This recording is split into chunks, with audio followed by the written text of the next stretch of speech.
Allah menceritakan tentang pemuda-pemuda beriman yang sinonim disebut dengan pemuda Ashabul Kahfi. Mereka adalah golongan pemuda yang beriman yang cuba isolate, mengasingkan diri mereka, menjauhkan diri mereka daripada budaya penyembahan berhala, daripada budaya taghut yang menggelombang dan berleluasa pada zaman tersebut. Tapi dengan iman yang mereka punyai, tekad, azam, kekuatan dan keyakinan, mereka sanggup tinggalkan kaum mereka semata-mata nak menyelamatkan iman mereka. Lalu mereka menuju mencari tempat persembunyian. Dan Allah memberi hidayah dan petunjuk, menakdirkan mereka menuju ke kawasan pergunungan, yang mana di kawasan tersebut adanya sebuah gua. Dan mereka telah menjadikan gua tersebut sebagai tempat peristirahatan sementara, sekaligus tempat persembunyian mereka daripada kejaran tentera-tentera kerajaan Romawi pada ketika itu. Tuan-tuan boleh bayangkan, sebagai seorang yang wanted, yang dikehendaki, yang dikejar, ada macam-macam perasaan yang timbul. Perasaan cemasnya, takutnya, gelisahnya, rasa kena tangkapnya, rasa nak kena penjaranya, rasa nak kena ikatnya, rasa nak kena hukumnya, bercampur bau di dalam minda dan fikiran mereka. Lalu di sinilah dasar dan basic keimanan yang ada dalam keadaan manapun kita sebagai hamba Allah. Baik dalam keadaan senang, baik dalam keadaan susah, Allah lah tempat kita bergantung, tempat kita berdoa memohon pengaduan kepadanya. Lalu mereka mengangkat tangan berdoa dengan alunan doa tadi, meminta Allah menganugerahkan kepada mereka rahmat dari sisi Allah, kasih sayang daripada sisi Allah, dan memberikan kemudahan serta pimpinan di dalam urusan mereka. Itulah tanda manusia yang benar-benar beriman. Dan Allah lah sebagai tempat yang paling utama untuk kita bermohon dan mengadu. Lalu Allah telah menidurkan mereka di dalam gua tersebut. Dalam ayat yang lain menyebut hampir 300 tahun. 300 tambah 9 tahun. 300 tahun adalah mengikut kiraan kalender Syamsiah. Sebab kita ni hidup ada dua jenis kalender. Satu berasaskan kepada kitaran dan peredaran matahari, yang kita panggil solar system. Satu lagi ialah kitaran dan peredaran bulan, yang kita panggil sebagai solar system. Kalau 300 tahun adalah mengikut kiraan kalender Syamsiah, peredaran matahari, plus 9 adalah mengikut kaedah peredaran dan kitaran bulan. Kerana setiap 100 tahun Syamsiah, setiap 100 tahun ikut peredaran matahari, kena top up, kena plus 3 tahun ikut peredaran bulan. 100 tahun, maka bulan Qamariah menjadi 103 tahun. 200 tahun, maka Qamariah akan menjadi 206 tahun. 300 tahun, maka Qamariah kiraan bulan akan menjadi 309 tahun. Jadi ada pengiktirafan tentang siapa yang mahu menggunakan kalender perkiraan timing mengikut perjalanan matahari dan mengikut timing perjalanan bulan. Satu tempoh yang cukup lama. Tapi kehebatan pada mereka ialah bila mereka bangun, tidak ada tanda-tanda, suasana dan condition pada diri dan tubuh mereka, pada fizikal mereka, pada tempat mereka tidur, pada persekitaran dan lingkungan gua pun tidak ada perbezaan sebagaimana mereka mula-mula masuk dalam gua tersebut. Cuba tuan-tuan bayangkan dalam tempoh hampir 309 tahun. Kalaulah pada adat biasa kita ni tidur, kalau rupa saya macam ni tuan-tuan, hak misai tak berapa nak ada, janggut tak berapa nak ada, kena pula 309 tahun. Agak-agak bangun aku mana? Janggut mungkin lebih pusat dah kot. Misai mungkin jadi macam tanglung dah kot. Rambut ni jadi lancar Ramli Sarip dah kot. Kulit-kulit hak terik mengening ni jadi berkedut-kedut habis dah kot 300 tahun. Mungkin muka ni dah cekung kot. Isi-isi ni tak berapa nak ada dah 300 tahun. Orang hak duk hidup hari ni 100, 120 pun tak berapa nak ada isi dah. Apalagi 300 tahun. Tapi bila geng-geng pemuda beriman ni bangun, sama seperti keadaan mereka yang sebelum tidur. Tak ada efek, tak ada kesan. Bangun lagu ni juga, bangun lagu ni juga. Keadaan gua tak berlumut, tak ada batu pecah, tak ada retak, sama rasa sebelum tidur. Jadi sebab itulah bila Allah bangkitkan mereka kembali, untuk Allah menguji siapakah di antara dua golongan yang berselisih yang lebih tepat kiraannya. Allah sebut dalam ayat yang lain, satu golongan sebut, kita ni dah tidur lebih kurang sehari dah. Satu lagi golongan, kita dah tidur separuh hari. Walhal kedua-duanya sudah terkeliru. Bukan sehari dan bukan separuh hari. Tapi dah 300 tahun, kamu semua telah ditidurkan oleh Allah Subhanahu wa ta'ala. Jadi nak habaq di sini apa dia tuan-tuan? Ni pemuda yang beriman. Ni pemuda-pemuda yang dianggap saleh di sisi Allah. Bangun daripada tidur pun, Allah nak habaq sifat semula jadi yang ada pada manusia. Walaupun sama-sama baik, sama-sama soleh, sama-sama beriman, bangun daripada tidur pun tidak akan terlepas daripada perbezaan pandangan, perbezaan pendapat, perselisihan di kalangan mereka. Bangun tu, sehari tu, dah, separuh hari, dah, bukan separuh hari, sehari. Tu sama-sama baik. Apatah lagi kita hak jenis baik, bergaduh dengan hak tak berapa baik. Hak tak berapa baik, bergaduh dengan tak berapa baik. Salah tu, ni betul, ni betul. Adab hang pun salah, ni betul. Nak habaq sifat semula jadi manusia. Tapi poin yang paling penting, bila kita baca ayat yang ke-13 seterusnya, kita akan rasa lain. Bagi orang yang memahami, dia akan rasa lain. Cuba tuan-tuan bayangkan. Gambaran ini dalam frame, dalam kerangka surah gambaran. Bayangkan dalam minda kita dalam bentuk gambaran. Kalau boleh contoh kita filmkan dan anggapkan sendiri. Sekumpulan pemuda ni lari, tentera duk hambat, tentera duk kejar. Ada gua. Mari kita masuk dalam gua, sembunyi dalam gua. Kita tengah susah. Kita tengah ada masalah. Kita tengah ada problem. Angkat tangan, Rabbana atina fid min ladunka rahmah wa hayyi lana min amrina rasyada.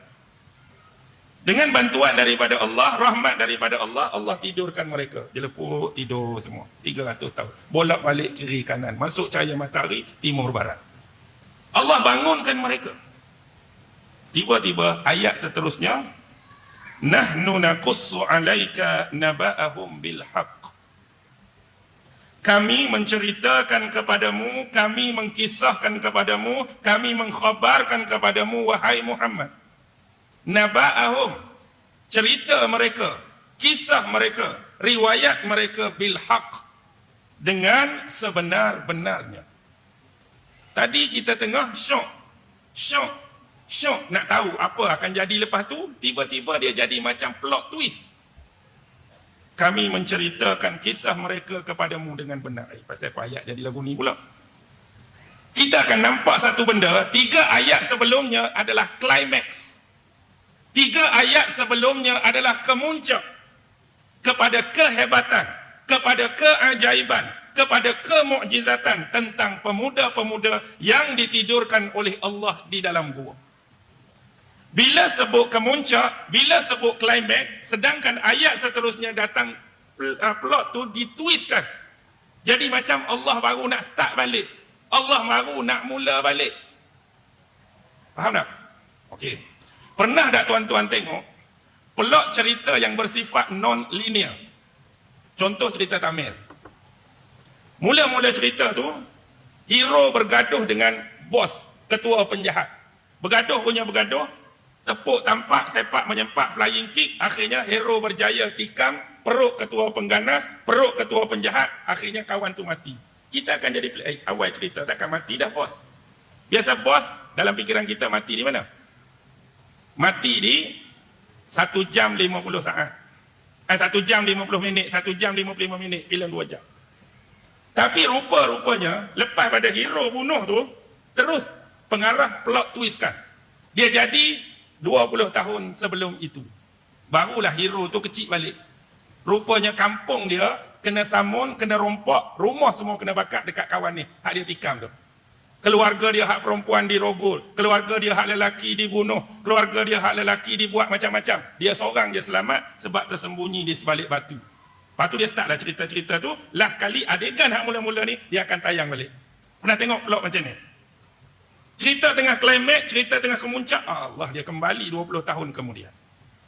Maksudnya ayat ini, kalau kita boleh gambarkan dan relatekan hari ini, sama seperti trailer filem. Pernah tengok trailer filem? Bukan trailer hak punggah lori beras tu tak. Tu trailer panjang tu. Trailer filem bermaksud, panjang tak trailer? Trailer ni biasa 2 minit, trailer biasa 3 minit. Tujuan apa trailer filem? Nak memperkenalkan filem hak bakal disiarkan, filem hak bakal keluar, filem hak bakal masuk pawagam. Jadi dia akan tunjuk trailer dulu untuk menarik minat. Contoh hak mudah faham. Sebab generasi depan saya ni paling senang sebut James Bond. James Bond tahu? Semua orang kenal James Bond tak? Sejak zaman siapa? Sean Connery ke? Roger Moore ke? Timothy Dalton ke? Siapa lagi? Daniel Craig ke? Pierce Brosnan ke? Tak kira lah. Dia akan tunjuk trailer. Apa dia trailer dia? Kereta kejar mengejar. Trailer dia apa? Tembok menembok. Trailer dia apa? Bom mengebom. Trailer dia bergaduh. Dia akan tunjuk action, aksi-aksi yang menarik, babak-babak yang menarik dalam masa 2 hingga 3 minit. Filem tak keluar lagi. Tapi bila orang tengok, oh, kejar mengejar saja-saja. Tembok menembok saja-saja. Bom mengebom saja-saja. Mesti best cerita ni. Tujuan dia apa? Nak menggairahkan kita, menaikkan semangat, nak mengetahui lebih lanjut. Ni 3 minit, kalau 2 jam, mesti meletup punya. Dia tunjuk dulu hak ni. Padahal kalau kira dia tak cerita hak awal-awal tu mereka lari. Patut start di situ. Pasal apa mereka lari ni? Tiba-tiba start. Kena kejap dah. Masuk dalam gua dah. Tidur dah. Habis tu. Maksudnya ni adalah climax, ni adalah trailer. Nak suruh bila kita baca, wow. Nak suruh bila kita baca, amazing. Nak suruh kita baca, menggairahkan untuk mengetahui lebih lanjut kisah para pemuda ni, lagu mana sebenarnya. Kemudian baru plot tu tulis balik. Kami baru nak cerita padamu, wahai Muhammad. Ni kisah mereka yang sebenar. Baik. Bila baca kisah ini, kita kena faham asbabun nuzul dia. Sebab-sebab surah ini, ayat ini diturunkan pada Nabi sebab apa? Sebab adanya 3 soalan yang diarahkan dan ditujukan pada baginda. Suatu ketika dulu, orang-orang musyrikin Mekah ni, mereka dah jadi keliru. Kenapa mereka keliru? Kerana sejak lama mereka lawan Nabi, mereka tentang Nabi, mereka perangi Nabi. Sampai pada satu tahap mereka mula berfikir dan rasa macam ni. Kalaulah Muhammad ini, yang dia mengaku jadi Nabi, yang dia mengaku jadi Rasul, yang dia mengaku sebagai utusan Allah, tapi sekadar dakwaan sahaja. Sebagai klaim dia sahaja. Sebagai cakap-cakap palsu dan bohong sahaja. Dan kalau dia memang jenis macam ni, kita lama dah duk lawan dia, kita lama dah duk tentang dia, kita lama dah duk perangi dia, berbaloi belah kita. Pasal apa berbaloi? Sebab hak kita lawan, hak kita tentang, hak kita perangi ni sekadar dakwaan, mengaku-ngaku Nabi dan Rasul. Rasa kuat belah kita. Tapi lagu mana pula kalau sekiranya sejak dulu kita duk lawan, kita duk tentang, kita duk perangi, dia tu Nabi hak sungguh, Rasul hak sungguh. Tak kena sakam belah kita pula tu. Jadi nak tahu Nabi atau Rasul hak sungguh lagu mana? Hubungan kenabian dan kerasulan bagi masyarakat di Mekah nun sejauh terputusnya Nabi Allah Ibrahim dan Ismail. Lepas Nabi Allah Ibrahim dulu, lepas Nabi Allah Ismail dulu, tak ada dah susu galo dan rangkaian Nabi dan Rasul melalui jalan ni kecuali yang terakhir ini. Muhammad sallallahu alaihi wasallam. Dan ini berbeza dengan orang-orang Bani Israel yang beragama Yahudi. Mereka terlalu dekat dan sinonim dengan salasilah Nabi dan Rasul. Ramai yang datang daripada jalur, daripada belah, daripada keturunan mereka. Bahkan kitab-kitab sebelum ni, sebelum Al-Quran pada Nabi yang terakhir, Taurat turun pada mereka, Zabur turun pada mereka, Injil pun turun pada mereka. Jadi mereka ada manual dalam hidup. Mereka ada kitab yang dalam bentuk syariah, dalam bentuk hukum hakam, bagaimana cara yang sebenarnya harus mereka hidup beragama. Jadi orang-orang di Mekah tak ada panduan ni. Kita nak tentukan sungguh ke tak sungguh. Jadi kita kena pergi tanya siapa? Pergi tanya ulama-ulama Rabbai-Rabbai Yahudi di Madinah. Maka dihantarlah 2 orang utusan yang mereka anggap paling cerdas dan paling intelijen. Nadar bin Haris dan Uqbah bin Abi Mu'is. 2 orang ni pergi ke sana, ringkas cerita. cerita sikit pasal Nabi Muhammad, bla bla bla bla, gedebak. Nabi Muhammad ni macam ni, keturunan ni, keluarga ni, anak siapa, bilah-bilah bicara dia lagu mana, perangai dia lagu mana, akhlak lagu mana, dakwaan dia Nabi tu lagu mana, dakwaan dia sebagai Rasul lagu mana, cerita lebih kurang. Kalau nak tahu dia benar-benar seorang Nabi dan Rasul, maka kamu balik, tanya dan bawa soalan ni, jumpa dia. Tanya pada dia 3 soalan ni. Kalau dia boleh jawab, maka dia benar-benar Nabi dan Rasul. Kalau dia tak boleh jawab, dia adalah Nabi dan Rasul sekadar dakwaan claiming dia sahaja. Tuan-tuan pun tahu 3 soalan ni. Nombor 1 pasal siapa? Pemuda beriman yang ditidurkan oleh Allah dalam sebuah gua, Ashabul Kahfi. Soalan yang kedua tentang seorang raja dan pemerintah yang menguasai timur dan barat, yang melakukan lang buana perjalanan yang jauh, merujuk kepada Zulkarnain. Dan soalan yang ketiga ada dalam surah Al-Isra. Yas'alunaka 'anir ruh qulir ruhu min amri rabbi. Tanyakan kepadanya tentang isu dan permasalahan ruh. Jadi ringkas cerita, bawa balik soalan ni. Tanya Nabi. Nabi boleh jawab ke tak boleh jawab? Nabi boleh jawab ke tak boleh jawab? 3 soalan ni. Nabi boleh jawab ke tak boleh jawab? Tak boleh jawab. Nabi tak tahu. Nabi tak ada ilmu tentang 3 soalan ni. Nabi tak ada pengetahuan tentang 3 soalan ni. Nabi tak ada informasi pun tentang 3 soalan ni. Tak ada. Ini menunjukkan bahawa Nabi Muhammad sallallahu alaihi wasallam sendiri pun tidak mengetahui hal-hal yang melibatkan perkara ghaibiyah, kecuali setelah Allah mewahyukan kepada baginda, barulah baginda tahu. Tapi nak harap dengan ilmu sendiri, pengetahuan sendiri tentang perkara gaib, Rasulullah tak tahu. Sebagai contoh mudah peristiwa ni. Ashabul Kahfi sebelum Nabi lahir, Zulkarnain sebelum Nabi lahir. Persoalan ruh lagilah tak tahu. Jadi bila tak tahu, Nabi mengharapkan Allah menyampaikan wahyu atas persoalan tadi, nak bagi jawapan kepada golongan musyrikin yang bertanya. Nabi mengharapkan turunnya wahyu. Tapi dalam tempoh 15 hari, 15 malam, wahyu tak turun. Ada riwayat yang menyebut 17 hari, 17 malam, tak turun. Sedangkan kawan ni hari-hari duduk mari ni. Lagu mana? 3 soalan ni. Boleh jawab ke tak? Tak boleh jawab. Mari pula boleh jawab ke tak? Tak boleh jawab. Mari pula boleh jawab ke tak? Tak boleh jawab. Tuan-tuan, 15 hari, 15 malam. Kira sabar dah tu. Kalau kita 3 hari rasa naik tangan, naik kaki lah. Lagu mana jawapan hak saya tanya tu? Nanti esok hang main, esok lah. Kita mari pula esok, lagu mana? Esok hang main. Kali ketiga tu agak-agak lagu mana? Aku padang 3 kali, aku bercakap dengan orang, aku tanya orang ni, dia naik benda lain, dia jadi benda lain.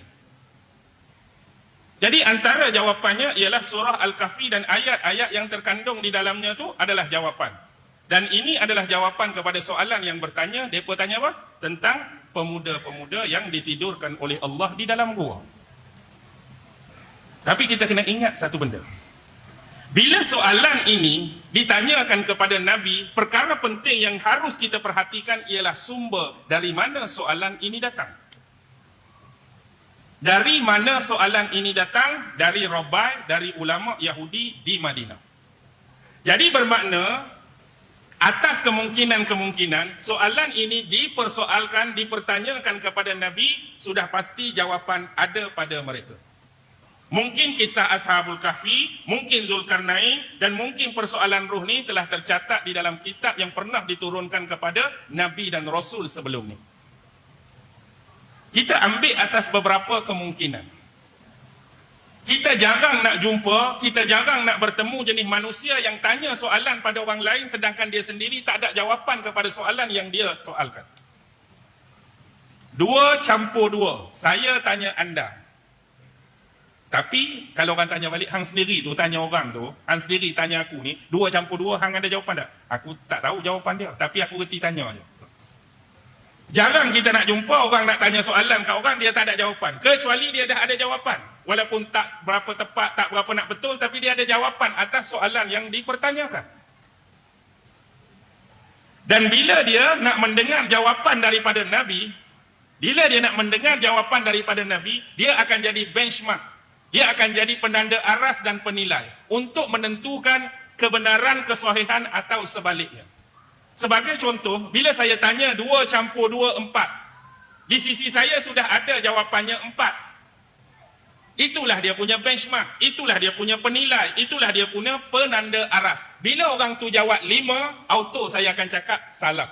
Kenapa salah? Sebab penanda aras dah saya punyai. Hak sebenar 4. Sebab tu berani mulut saya kata salah. 2 campur 2, naik 9. Salah. 2 campur 2, 14. Salah. 2 campur 2, 4. Betul. Kenapa saya berani cakap jawapan dia betul? Kerana itulah jawapan yang sebenar. Tetapi kenapa digunakan lafaz al-haq? Kami menceritakan kepadamu kisah mereka dengan benar. Kerana apabila riwayat ini datang daripada orang-orang Bani Israel, lebih mirip lagi orang-orang berbangsa dan beragama Yahudi, maka harus dicermati riwayat mereka. Sebab banyak dah kes-kes yang kita klasifikasikan sebagai bentuk Israeliat, bentuk dongengan mereka, asalnya sesuatu kisah, asalnya sesuatu peristiwa tu ada. Tapi berlaku apa? Penambahan, tokok tambah, pengurangan, topak sikit, topak sana nak bagi sedap, nak bagi hebat cerita. Tapi hak Allah nak bagi kat Nabi sebagai jawapan ni, hak benar-benar pure, hak benar-benar asli, hak benar-benar tulen. Ni cerita mereka hak sebenar.